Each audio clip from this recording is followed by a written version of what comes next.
Greetings and welcome to episode 5 of the Golden Drake Studios FOSS Gaming Extravaganza.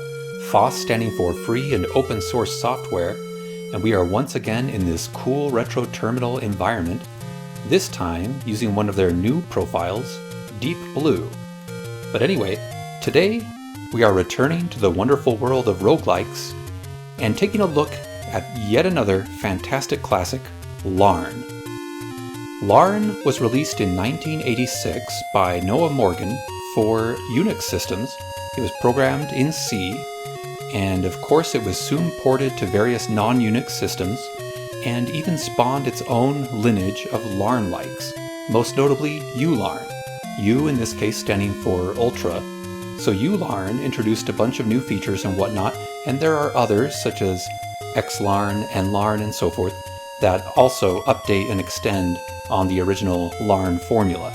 But today we're just going to focus on the original Larn as provided by NetBSD, with some adaptations of course for Linux. Now, if you just want to jump into Larn or any of these classic games that we've been showcasing, there's almost always a way to easily play it online. Archive.org is a fantastic resource, but in this case you can also go to Larn.org. That's a great website for learning all about Larn and its history, and you can also play Larn or ULarn in their JavaScript forms.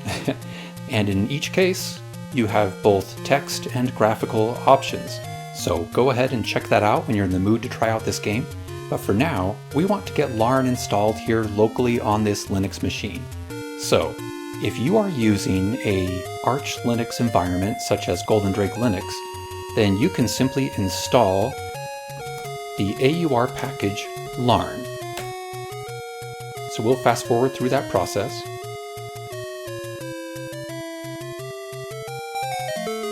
Now that Larn is installed, there is a man page for Larn. Now we're not going to read through this, but I just wanted to make note of that for any of you who might want to look at some of the more technical options, especially for creating your own options file for the game. But we're going to stick with the default options and jump right in. Now this roguelike has a wonderfully and adorably simple premise and story behind it. Welcome to the game of Larn. At this moment you face a great problem. Your daughter has contracted a strange disease, and none of your home remedies seem to have any effect. You sense that she is in mortal danger, and you must try to save her. Time ago you heard of a land of great danger and opportunity. Perhaps here is the solution you need. It has been said that there once was a great magician who called himself Polyneus. Many years ago, after having many miraculous successes, Polyneus retired to the Caverns of Larn, where he devoted most of his time to the creation of magic. Rumors have it that one day Polyneus set out to dispel an attacking army in a forest some distance to the north. It is believed that here he met his demise. The Caverns of Larn, it is thought, must be magnificent in design and contain much magic and treasure. One option you have is to undertake a journey into these caverns. Good luck, you're going to need it. So there we have the basic story behind this game. Now, I should mention that some aspects of the story here do seem just a little bit superfluous, or perhaps they could have been given a bit more specificity. For example, all this stuff about the great magician Polyneus. It doesn't indicate anywhere that his research into the creation of magic had a heavy focus on finding cures for illnesses or things like that. But I think that's what we're meant to assume, or at least that was one of his interests, one of the examples of his miraculous successes. And so, of course, we're meant to assume here that if there is a remedy for the child's disease, that it might be found among the creations of Polyneus. And those creations might be found specifically within the Caverns of Larn. Now, why does it mention the details about him attacking an army in a forest some distance to the north? Well, I guess that's just for flavor. I don't know whether this was part of some grander story that Noah Morgan had in his mind, but some of that is not particularly relevant to this game specifically. Like, I don't think there's any way to go to the forest to the north, and I don't think we even need to know anything about Polyneus or the fact that he is presumed dead. The only really important thing here is to know that there are these Caverns of Larn that contain much magic and treasure. As I said, I find this premise and story adorable, and I really like it. You know, sometimes it is fun to have a game that has a more epic motivation behind it, such as saving an entire kingdom, or even the entire world. In this case, we're not even trying to save an entire town, we're just trying to save one child. But that is a much humbler and more relatable goal for most people, right? And yet it still provides a great sense of dire personal consequences if you fail. So it's a fantastic, simple premise for a game or any story, and I like that. So, without further ado, let's jump in. So here is the starting town. The town doesn't have as much visual representation as is found in Moria, but it is still very impressive and has its own unique features. Noah Morgan was inspired by both Moria and Hack, in addition to Rogue, of course, and so he may have taken some inspiration from the town in Moria. Now, he did not carry on the Hack tradition of having a pet dog, which may be good or bad depending on how you feel about that. But anyway, we have our character here represented not by an @ symbol, but by a white rectangle. We are moving around this capital letter V here. That is a volcano. That is one of 2 dungeon entrances here in this overworld. This is the first roguelike to feature multiple dungeons. But I'll just tell you right now that if you're thinking it might not be a great idea to enter the volcano as a brand new character, you are correct. So let's go to this other building here. The Bank of Larn. Welcome to the First National Bank of Larn. We could deposit, withdraw, sell a stone, or escape to exit. So yeah, we don't have anything to do in the bank right now. What other buildings do we have available? What the heck? We were attacked by a kobold as we were walking around, and we killed it. It left behind some gold. So we have 12 gold to our name now. And I should note that here, in terms of the UI, we see that we have a certain number of spells. One of these indicates maximum spells that we can cast within a given span of time, and one of the numbers indicates how many we have left. We also have armor class of 2, weapon class of 3. We are at experience level 1. If you're wondering what level of dungeon you're in, that's down here.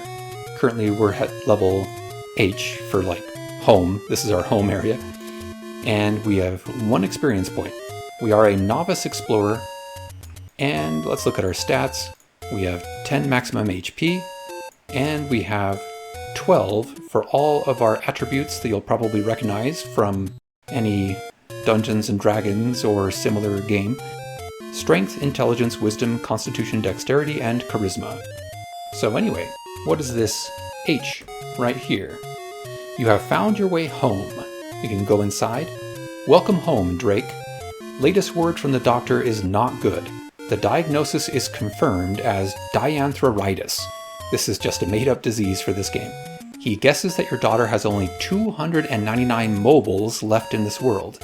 It's up to you, Drake, to find the only hope for your daughter, the very rare potion of cure dianthroritis. It is rumored that only deep in the depths of the caves, or maybe the volcano, can this potion be found. So, what is this term here, mobuls? That's another made-up term. 1 mobul is 100 turns. So this game gives you a time limit of 300 mobuls or 30,000 turns. Your poor child will die if you exceed that amount. So, let's see what else we have here. A plus sign. That is the College of Larn, where they provide training for, combat, wizardry, and so forth. They even have behavioral psychology, faith for today, contemporary dance, and so forth. Now, we might take a closer look at that later. Let's look at this L building, the LRS. Welcome to the Larn Revenue Service District Office. How can we help you? You do not owe us any taxes. That's only relevant if you have beaten the game. Your future characters will owe taxes based on how much gold your former characters that completed the game acquired. I don't know the exact details there, and that's kind of a funny detail. I don't know how I feel about that because, frankly, I have not yet had a chance to even beat this game, so I have not experienced that. Here's the Larn trading post, indicated with an S, so you can kind of remember that because S is where you can sell things. Well, it's not the only place. You can sell stones in the bank, but this is where you'll go to sell other items. Welcome to the Larn trading post. We buy items that explorers no longer find useful. Since the condition of the items you bring in is not certain, and we incur great expense in reconditioning the items, we usually pay only 20% of their value were they to be new. If the items are badly damaged, we will pay only 10% of their new value. What item do you want to sell to us? We can press the asterisk key, and that shows all of our items, 12 gold pieces, leather armor, and a dagger. Now, we don't want to sell any of that stuff. Let's go to this equals sign. This is a D&D store. Welcome to the Larn thrift shop. We stock many items explorers find useful in their adventures. Feel free to browse to your heart's content. Also be advised, if you break them, you pay for them.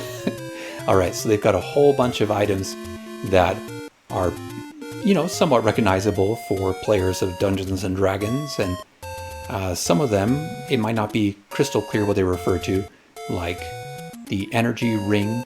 That increases the replenishment of your spell points. And they've got a bunch of different potions and so forth. If you buy a chest, you could open that, or in fact you could sell that at the other store. Let's see, a bunch of scrolls and so forth. Now, so again, the fact that they call that D&D down here, that is of course one way of writing D and D for Dungeons and Dragons, as you probably know. But we don't have any business there for now. The only thing left is this capital E, which stands for entrance. This is the entrance to the main dungeon, the main Caverns of Larn. So we'll go inside. And now our true adventure begins. By the way, if we were to go down here, that takes us back to this town. The town is a persistent environment, and so are the dungeons. The layout of the dungeon is retained. Regardless of how many levels down you go, each level is persistent. We have a hobgoblin fighting us here. We have defeated it. Now, this dungeon is not too dangerous for a new character, but the Volcano, like I said, you do not want to go in there until you've gained a lot of experience and equipment. We found an enchanting emerald. That's nice. You can see here that our vision, our line of sight is pretty limited. You have found a magic scroll. We could read it or take it or ignore it. Let's go ahead and read it. You have been granted enlightenment. Wow. So almost the entire layout of this level of the dungeon, which is, as we see down here, level 1, has been revealed. Now we have a kobold that's attacking us. We defeated it.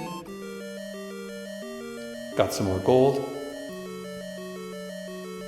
You'll notice that some of the letters and symbols on the board are highlighted.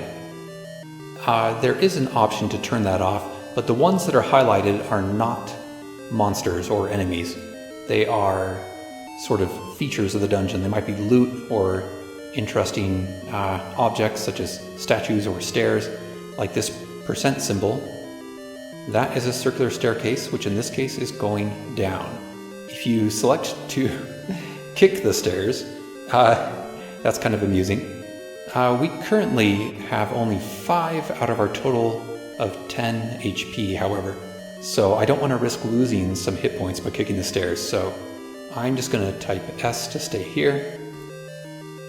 Moving left further, we've collected some more gold pieces.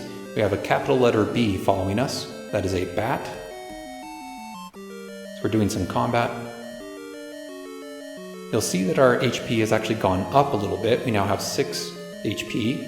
That's just because, as with most roguelikes, your hit points will gradually recover over time.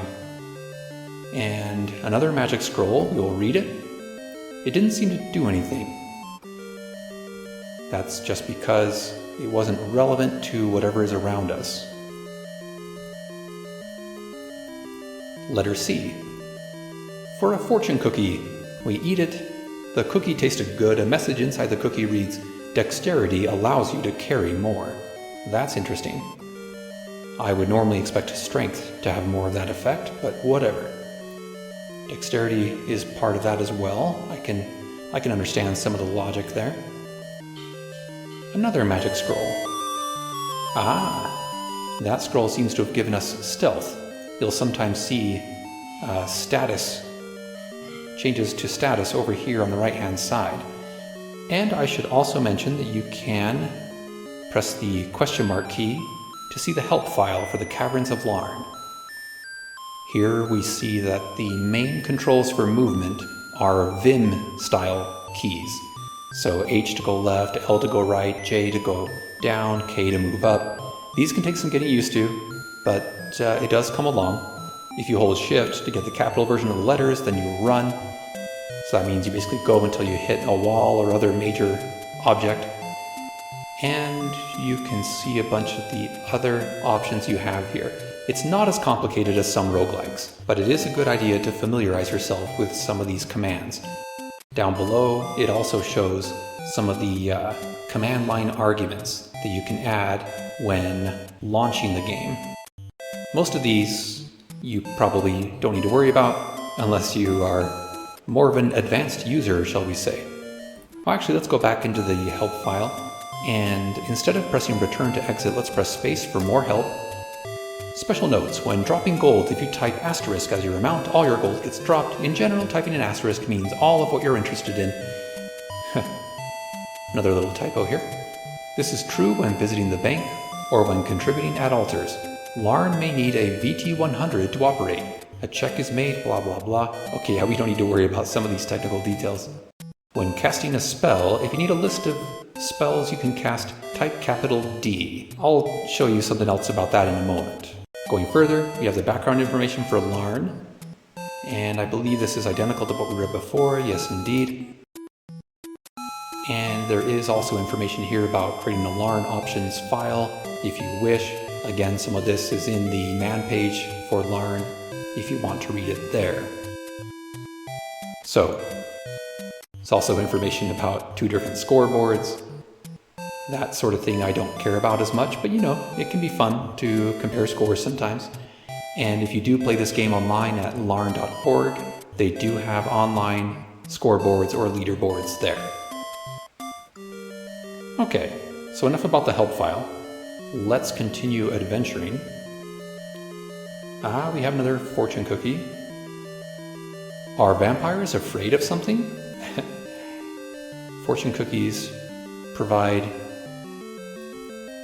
interesting little messages, sometimes perhaps meant to be amusing, but generally meant to be at least a little bit helpful. Now we see a highlighted capital B, so this is not a bat. This is a book. We can read it, and it has taught us the spell Pro for protection, which generates a +2 protection field at this point. Now, a few things to go over here. If we look at the help file again, we can see that capital D, where is that? Right here. Capital D lists all items and other stuff that you found or learned. So this relates to what we saw here, where it mentions when casting a spell, if you need a list of spells, you can type capital D for that. So let's take a look at what that shows. After pressing capital D, it says the magic spells you have discovered thus far are Pro for protection and MLE for magic missile. Now we already had this Pro spell even before reading that book. As far as magic scrolls that we found and read, we've found a scroll of enlightenment, a scroll of aggravate monsters. So that is the one that we read that didn't seem to have any effect because there weren't any monsters around us. And we found a scroll of stealth. Magic potions we found to date are nothing. We have found no potions yet. But that will change soon. Anyway, but yeah, I just wanted to familiarize you with what's available when pressing capital D. And by the way, all of these controls and other UI elements may be different depending on what version of Larn or ULarn or other Larn derivative you're playing. We have another scroll.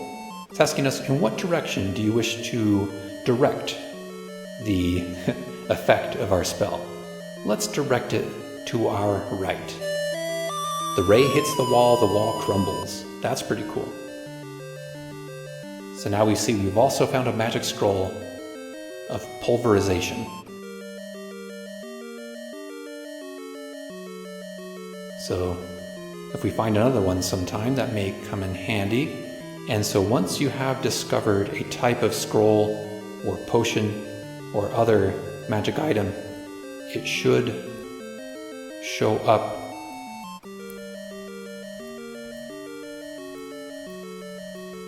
with a descriptive name, so it's already identified for you if it's something you're already familiar with.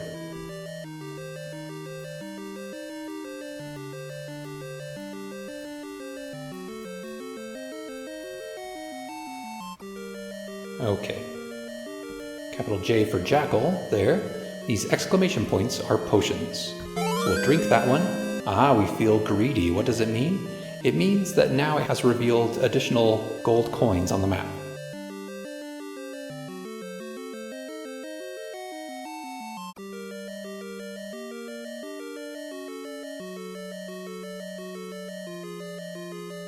Another scroll.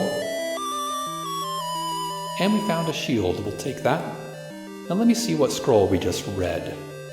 Ah, that was a scroll of create artifacts, so it created that shield we found. Now if we look at our inventory by pressing the letter I, we see we have a shield there that is not equipped. Press capital W. The shield is associated currently with the letter D. Whoops, I don't want to drop something. I accidentally pressed D twice. Let's look at our inventory again. We see that the shield is being worn, so it is equipped. One thing I can tell you right now is if you pick up any rings, you don't need to worry about equipping rings. And I like that. The effects of the rings are just automatically applied. That's the difference between this and certain other roguelikes. So that potion had no taste to it. So that was just water. The other potion we drank so far is treasure finding.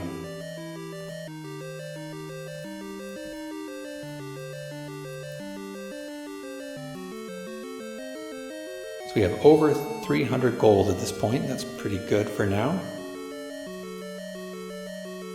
We might want to head back to the town at some point if we want to get more items. Being hunted by a kobold. All right. So.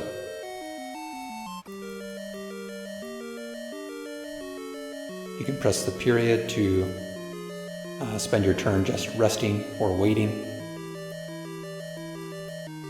It's interesting that these less than symbols in this version of Larn, the original Larn, are gemstones. A brilliant diamond. So what is this ampersand? It is a statue. You are standing in front of a statue. Statues don't really do much. I'll just say they can be destroyed in certain ways, perhaps by a spell like Pulverize, like we found in that one scroll. I'm going to drink this potion. You have incredibly bulging muscles. You have giant strength. Let's see how that affected things here. Most of our stats are still at 12, but strength has been boosted all the way to 33. Wow. Now that's not going to last forever, so we might want to take advantage of that and go ahead and take care of this hobgoblin, for example. We reached level 2. Experience level 2, I mean, of course. Drink another potion, we feel greedy, okay. But we didn't have any more coins to reveal. Now we have a capital C for chest. An interesting kind of funny feature of this game is that treasure chests almost always, indeed maybe always, seem to explode when you open them. So they will deal some damage to you, but we currently have 19 hit points. I think we can risk it. Ah, we failed to open it. Let's move on to it again. Try to open it again. Nothing happens. So you can also fail to open it, perhaps because it's locked, of course. So maybe when it explodes, I don't know if that's just a function of every treasure chest being trapped or if there's some other funny explanation for that, but I mean, I guess, yeah, of course. The simplest explanation is, I guess, every treasure chest is trapped in this game. I think that's the way it is. And so the chest explodes as you open it, you suffer 3 hit points damage, and you begin to lose hand-to-eye coordination. Uh-oh. So we have a negative status change that will hopefully go away after a little while. But we found an energy ring. We will take that. So that will automatically increase our spell regeneration. And this ring of regeneration will increase our HP restoration. Okay. Found some gold. Found a dagger. But that doesn't seem to be... Oh, I see. That's right. That was our dagger that we had dropped because of our current status of being kind of disoriented, losing some of our hand-to-eye coordination. So that is a funny thing that can happen. And then you'll need to press lowercase w to wield your weapon again. So we are now wielding the dagger, wearing leather armor and a shield. None of these are enchanted, unfortunately, but we'll see if we can remedy that soon enough. What else can we do here? Uh-oh, I think, yeah, it tells us, it warns us right down here. You dropped a dagger. Again, because we are just not feeling well. There was something about that trap. Oh, we fell through a trap door. So we accidentally made our way down to level 2 of the caverns. This capital D is for a closed door. We can try to open it. Now it's a capital O for an open door. You can reclose open doors if you want to impede the progress of enemies that are pursuing you. For example, we now have a giant centipede that is stinging us. We feel weaker. That's unfortunate. So you can see here our strength went down a little bit due to the poison or venom or whatever of the centipede. But we managed to slay the centipede. Again, at this point in the game, things are relatively easy. It's not too punishing for the most part. We're going to read this scroll. It cast a spell of Hold Monster. So I'm not sure if there was anything close enough to be affected by that. Here we have capital D for another closed door. You are jolted by an electric shock. But our HP is still at 16, so I don't think we're in too much trouble. We will keep going. We found studded leather armor +1. We definitely want that. Now, this is one of those roguelikes where you have this slightly annoying issue of you have to first remove your current armor if you want to put on new armor. So I will press capital T to take off. So our shield is taken off. Press it again to take off our armor. Now capital W. And we want to wear studded leather armor. And our shield again. So now we have better armor. Our armor class is up to 6 when we wear this armor plus this shield. Not too shabby.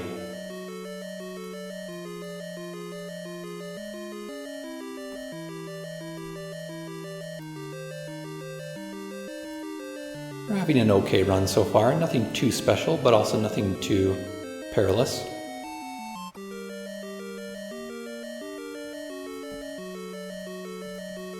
We're not going to bother closing any of those doors behind us. Leather armor +2. Okay. Well, that's good. So let's see. If we switch off our armor,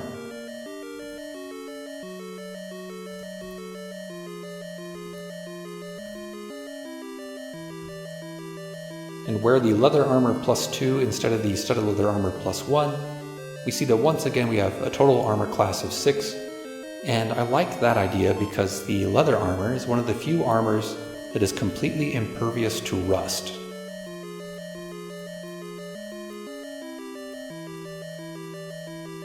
Found a book. So I believe it may have boosted our magic missile spell. We will open this door. Eat a fortune cookie, and it says, infinite regeneration leads to temptation. Interesting, okay.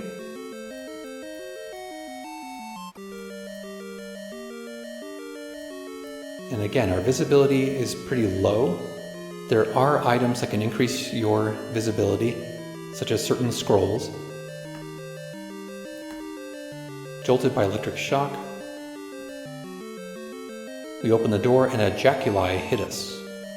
I'm not sure exactly what a jaculi is. If you can enlighten me, let me know. Another scroll. We read it. What did it do? Ah, that may have been a scroll of gem perfection. Very interesting. Let's look at our items here. I don't know if it improved the quality of any of our gems. They may not have been in need of such improvements. We do see some stairs here. Stairs going down. We'll stay here for now. As you go deeper, things will get more difficult, as is often the case in many roguelikes. Every time you go through an open door, it will ask you whether you want to close it or ignore it. Another jaculi has been killed. This game, to my knowledge, it does not have any secret doors. It does have traps, but no secret doors, again, as far as I know. So there is no search feature, not even for traps. So I think you just kind of, I don't know, there might be ways with certain spells and whatnot that you can have traps be revealed to you. But we've been lucky so far. We haven't really encountered any traps. Found another book. Spell of Enlightenment. The caster becomes aware of things in the vicinity, and our intelligence went up by 1. There's a chance of that happening every time you read a book. Drink this potion, you feel a chill run up your spine, and that's because we have gained fire resistance from that potion.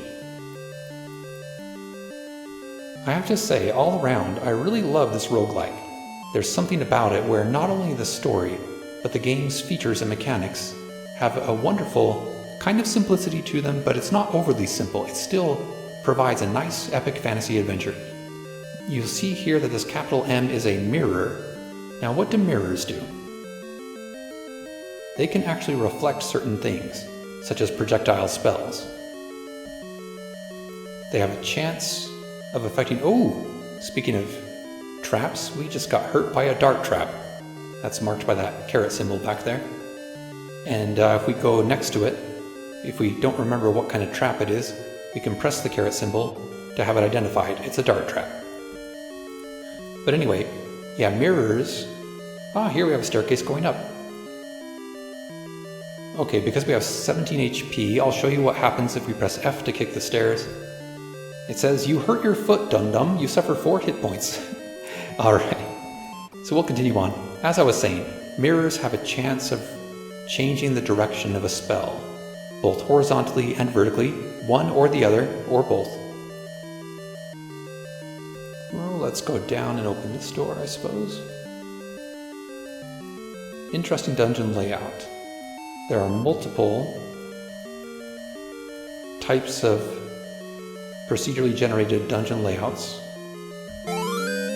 Wow, we feel great after drinking that potion. I think it restored some HP.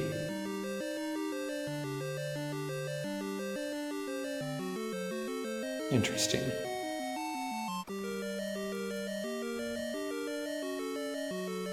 Maybe not. Maybe it provided a little bit of strength. Maybe that's what we just drank. Okay.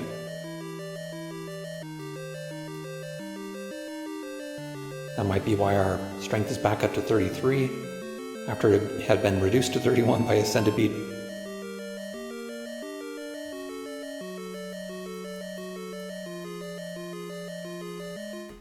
Speaking of centipedes, we just killed another one, and we reached experience level 3.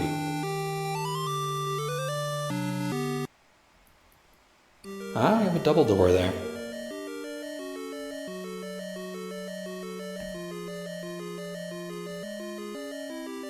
When we look at our inventory, you may have noticed elapsed time is 11. You have 290 mobuls left.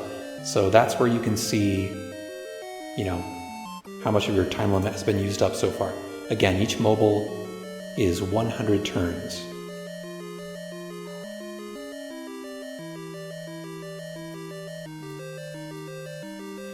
having trouble opening that door. It finally opened. We have a gnome attacking us.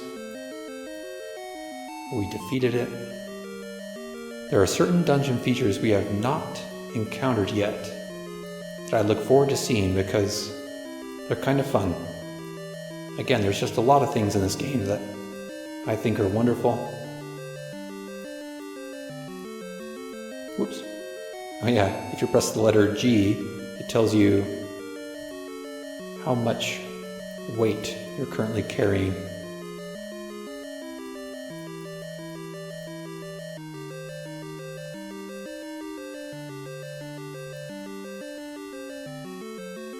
Hit by an arrow from a trap.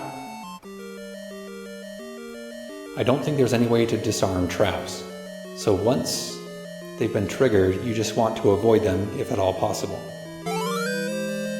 Okay, once again we feel great from drinking. Oh, it already was identified. This is an example of that. I just wasn't looking closely enough, but it told us it was a magic potion of strength. So, but that's fine. Now our strength is up to 34 for a while. If we find a potion of giant strength, that will provide much more. Let's read this scroll. It is red.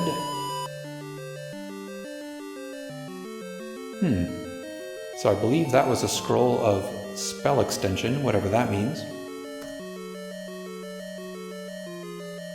And I haven't shown examples of casting spells yet. I will do that soon. I like the way spells are handled in this game.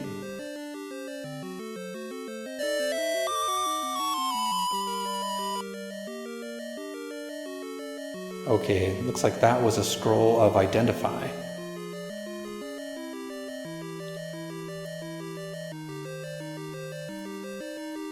Okay, we've opened the door. Leather armor +3. Of course we want to take that. And we'll remove our current armor and put on that with the letter K. And eventually we may need to drop some of our less valuable items. Oh my goodness, I think we never equipped our dagger after the last time we picked it up. Silly me.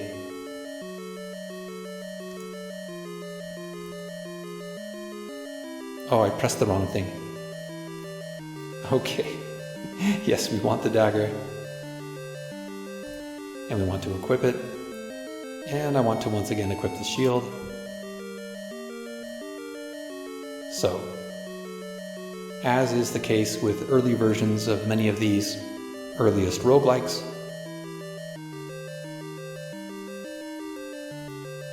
I keep dropping my dagger still. That's funny. I didn't think that that status effect was still affecting me, but I guess it is.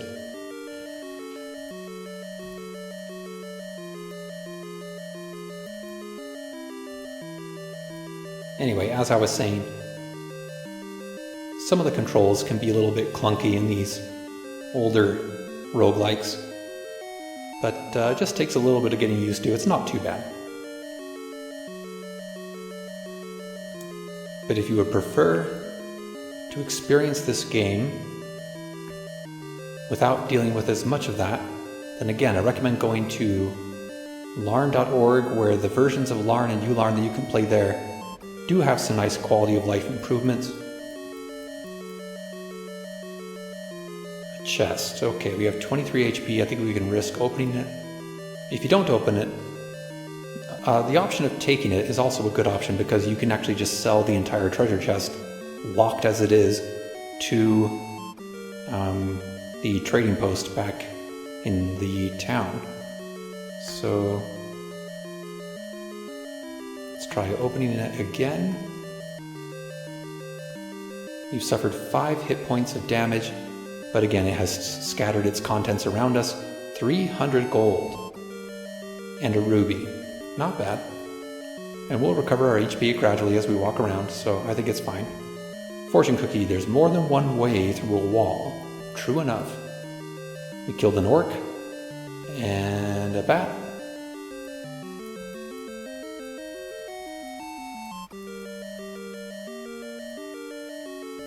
Oops. So we picked up a scroll. I'm going to go ahead and read it. You went backward in time by 6 mobuls. Well, that's nice. It granted us a bit of extra time. Very interesting.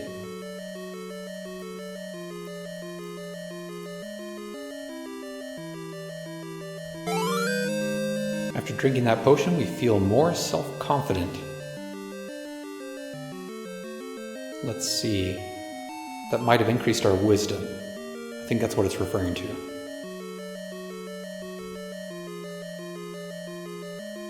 Indeed, potion of wisdom.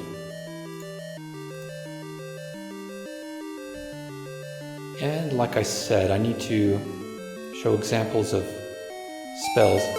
Oh, we fell into a pit. Suffer 9 hit points of damage. Sometimes when you go over pits, you will not fall. Like there is a chance of just walking around the edge of it or jumping over it.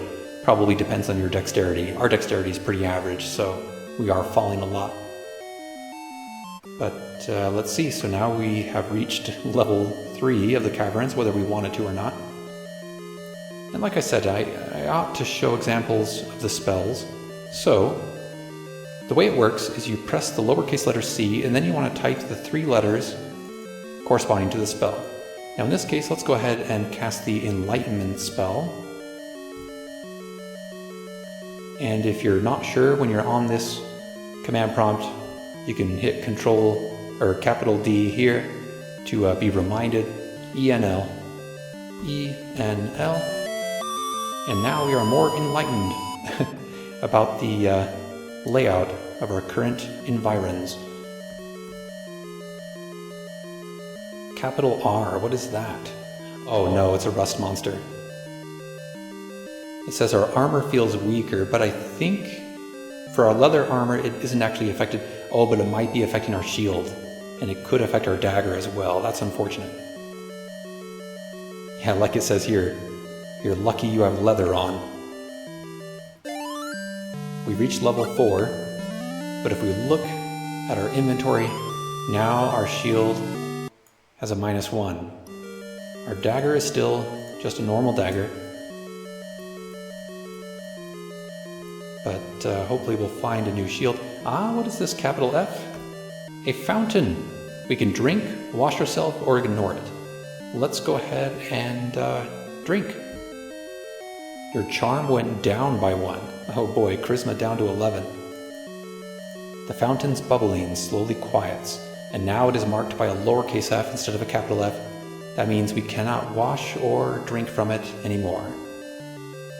Quasit.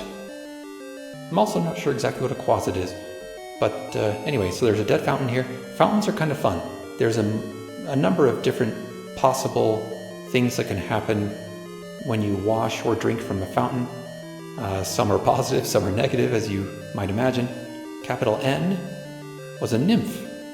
Ah, a nymph has stolen a diamond from us. That's not good. But not the end of the world.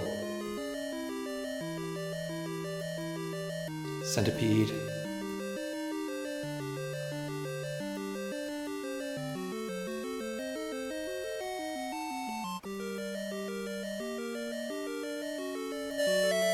Ooh. So that scroll revealed seemingly the entire layout. Oh, actually.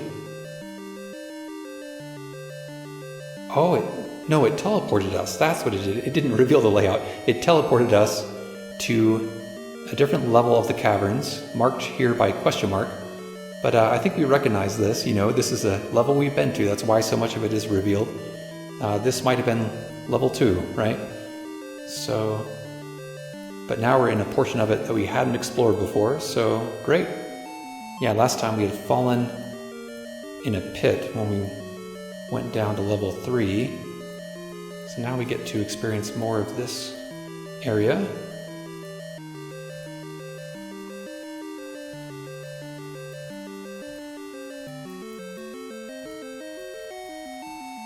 So anyway, do you want to hear a spoiler about how and where to find the potion of cure dianthroritis? If you don't want to hear it, skip ahead 1 minute or, 30 seconds, 1 minute, however long you want. But it's in the volcano. It's in the lower portions of the volcano. And that is an extremely difficult area to survive in. So I have not yet achieved that. So what is the point of this dungeon? The basic Caverns of Larn? Well, it is to gain experience and equipment so that you can then brave the dangers of the volcano. Now you'll notice we had just managed to get past that pit there without falling down, so that's good. And let's go ahead and, whoa, found a magic potion, drink that. We feel greedy, read a magic scroll. What are these scrolls we've been reading lately? Oh yeah, we had one scroll of teleportation. We had a scroll of time warp recently. And that one we just read, I believe, was a spell of remove curse. That's cool. Interesting that they have separately treasure finding and gold detection in terms of magic potions. So I don't know the exact differences there. You now feel less awkward, it says. Okay, so we no longer need to fear dropping the dagger, which is not even equipped. Silly me. But, okay. Yes, it is equipped now. Good. We have another fountain. Let's wash ourselves. You got the dirt off. Fantastic. Let's step onto the fountain again and drink. Ah, you just gained 45 experience points. Welcome to level 5. Okay, we were very lucky. Shall we drink some more? Nothing seems to have happened. Okay, let's just move on. Drink a magic potion. You feel strange for a moment. So that...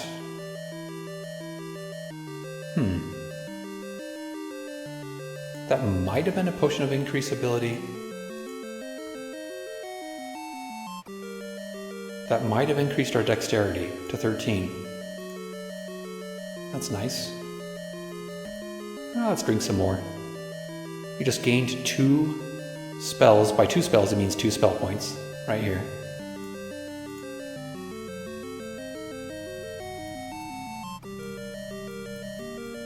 Spells can really come in handy against certain types of enemies. Magic missile, for example, if you want to kill something from a distance, or perhaps have a better chance of hitting it in some cases. So where else might we want to go on this level?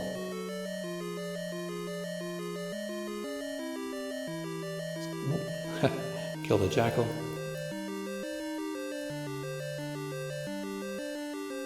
Staircase up. Sure, let's go up, and you'll notice it's kind of strange that when you go up or down, there's not a corresponding staircase at that location. So you can't go right back to where you just were, which is not very logical, but whatever. It's just a design choice that they made. That's just how it is in some roguelikes. But here we are, we're back at the town. And let's go ahead first to the bank. This is the best place for selling gemstones. We'll sell the ruby, and sell the emerald, and sell the brilliant diamond. Now we have over 10,000 gold pieces. For now, we're not going to deposit anything. By the way, you do earn interest when you deposit money and leave it in there for several turns. I don't know what the rate is. I don't know how long it takes to get appreciable interest, but it does gain some eventually. Let's go into the D&D store. And what might we want to buy? We can afford quite a bit at this point.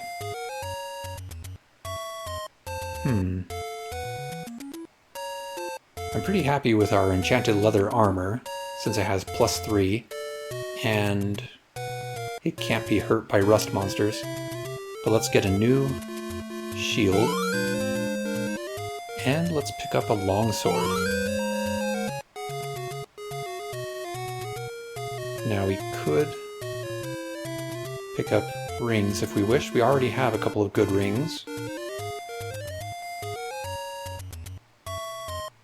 You could buy a fortune cookie. We could buy a book. That might be nice. What about these potions?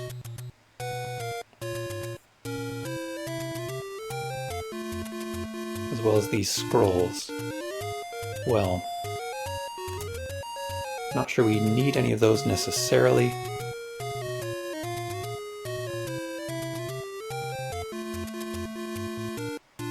Let's go ahead and buy the book just for fun. And then we leave. If we look at our inventory, you have that book associated with the letter H. So I'll press R and then H.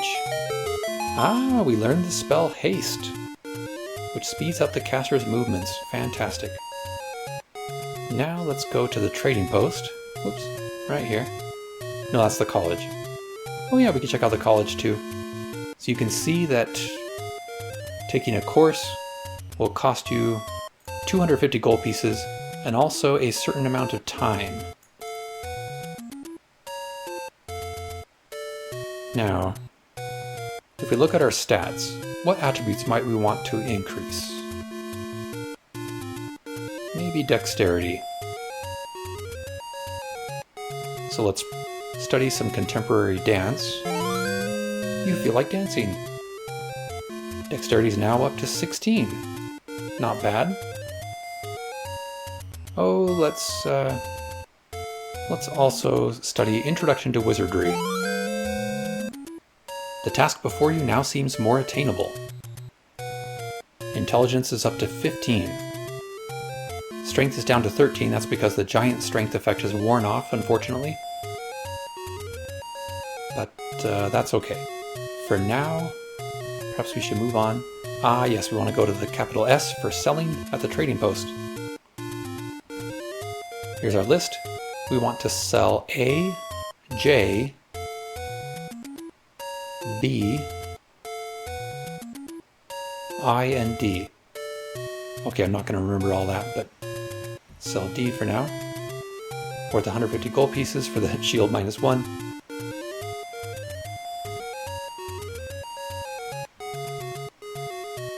Basic leather armor for 4 gold pieces. Leather armor +2 for 232. Studded leather armor +1 for 121.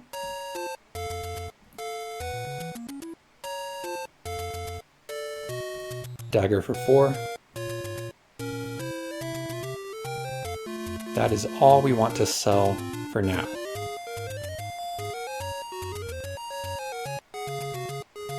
Let's go ahead and wield our longsword.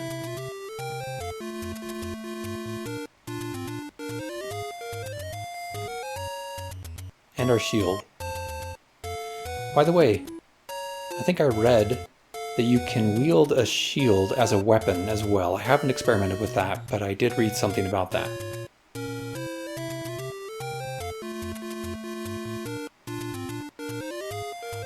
And I think the only weapon that will prevent you from wearing a shield, so to speak, is the two-handed sword. I think the others, like the battle axe, will allow you to still be using a shield at the same time. Anyway, it would be nice to go and say hello to our daughter, but that would use up more turns. Let's go ahead and run back to the dungeon. Or should we risk the volcano? This video has been going on for some time already, so perhaps it would be fun to at least show you, even though it might kill us pretty quickly. We might as well go and take a look at the volcano before we end this video. So let's go in there. C to climb down. And here we are. Now, frankly, we are lucky that we have not already been attacked by a dragon. Every time I've gotten to the volcano, I am very quickly attacked and usually killed by a dragon of one kind or another. There's a magic scroll. Okay. So that scroll, I believe that scroll that we just read was a monster healing scroll. That's pretty funny. Let's go ahead and cast PRO for protection. We have Protect 2. One dungeon feature we have not run across yet is the altar. There are holy altars in this game at which you can pray to potentially receive a protection blessing, for example. Or you can desecrate them, or you can ignore them at your peril, because if you just ignore them, or if you pray but don't please the associated god, then it might punish you by summoning a monster. So, what just happened there? That capital D, I failed to notice that capital D, it was not highlighted, so that was not a closed door. That was in fact a dragon. In fact, it was no less than a platinum dragon. So Drake got killed by a platinum dragon on Volcano level 1. We achieved a score of 2045 at difficulty level 0. That's the default difficulty. You can try more difficult levels if you wish. Obviously, I don't recommend that until you've gained a lot of experience. But there we have it. Now you see what it looks like when your character dies. And in typical roguelike fashion, that's just the end of that character. We would have to start over from the beginning if we want to try again. That can add to the fun or to the frustration depending on what kind of player you are. But anyway, that gives you a taste of the game, and perhaps that is enough for today. So,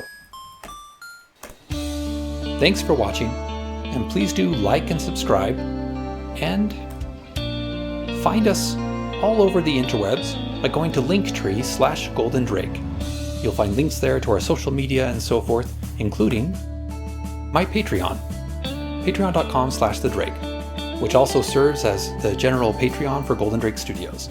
Many thanks to all of our current supporters, including Aina the Khajiit, Lyle R, Lucy Rose, and Cinemondays. I hope you will have an excellent day. Be good to yourself and everyone around you. Please do leave a comment down below with your thoughts about Larn and other roguelikes, and what recommendations do you have for other software we should showcase in the future. If you're wondering about our game development projects, they are coming along slowly but surely. As you may have guessed, despite my use of the royal we, Golden Drake Studios is primarily just a solo game dev studio. I do occasionally collaborate with other people, such as the artist who created the logo for Golden Drake Studios. Anyway, anything you want to share in the comments below, I'd appreciate hearing from you. I hope you have enjoyed the background music I provided. I have stepped away from the world of Square Enix games that I have been using as background music for my previous FOSS Gaming Extravaganza videos, and have chosen instead music from another classic game from my youth, which I suspect most of you recognize. This is from The Legend of Zelda. I want to thank you once again for watching my video. If you go down into the description, you will find links to several resources for learning more about Larn or for playing it online. You can also find information there about the hardware and software that I've been using. We look forward to sharing more FOSS games and related software in the future, as well as sharing details about our game development projects as soon as we feel ready to start showing them off. In the meantime,